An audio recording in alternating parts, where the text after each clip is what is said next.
Hi friends, this is Tara. Welcome back to my mini vlog. అందరూ ఎలా ఉన్నారండి? నేనైతే చాలా బాగున్నాను. అక్కడ ఒక రైస్ మిల్ కనిపిస్తుంది కదా! మొన్నటి వరకు ఆవుతల గట్టున చేసాం. ఇప్పుడైతే ఇవతల చేస్తున్నాం. రోజు ఇలా పొద్దున్నే ఈ తెల్ల కమలాలను చూస్తుంటే భలే ఆనందంగా అనిపిస్తుందండి బాబు. రోజు ఈ పువ్వులను చూపిస్తున్నాను కదండీ! ఈ రోజు పువ్వులతో పాటు ఈ కమల పువ్వుల యొక్క కాయలను కూడా చూపిస్తున్నాను చూడండి మరి. కాయలైతే ఈ విధంగా ఉంటాయండి. ఈ మొక్కల్ని ప్రత్యేకించి ఎవరు అయితే పెంచరు. ప్రకృతి సిద్ధంగా వాటంతట అవే వస్తూ ఉంటాయి. సాధారణంగా వాటంతట అవే వచ్చే మొక్కల్ని మనం పిచ్చి మొక్కల్లా లెక్కేస్తూ ఉంటాం. కానీ ఇదైతే అలా కాదు కదా మరి. అది మీకు కూడా తెలుసనుకోండి. ఈ పువ్వులు, కాయలు, కాండాలతో సహా వీటికి చాలా ఉపయోగాలైతే ఉన్నాయని ఆల్రెడీ మనం ఒకసారి మాట్లాడుకోవడం జరిగింది.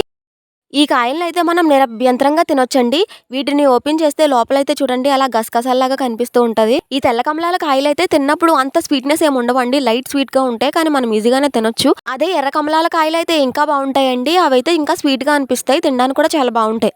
పొద్దున్నే అందమైన పువ్వులను చూసినప్పుడు మైండ్ అనేది చాలా పీస్‌ఫుల్‌గా, పాజిటివ్‌గా అనిపిస్తుందని చాలా సార్లు విన్నాను. కానీ ఎప్పుడూ అంత గమనించలేదు. ఈ రోజు ఆ ఫీల్ నేను గమనించాను. ఇక్కడ చూడండి శంఖం పువ్వులు కనిపిస్తున్నాయి.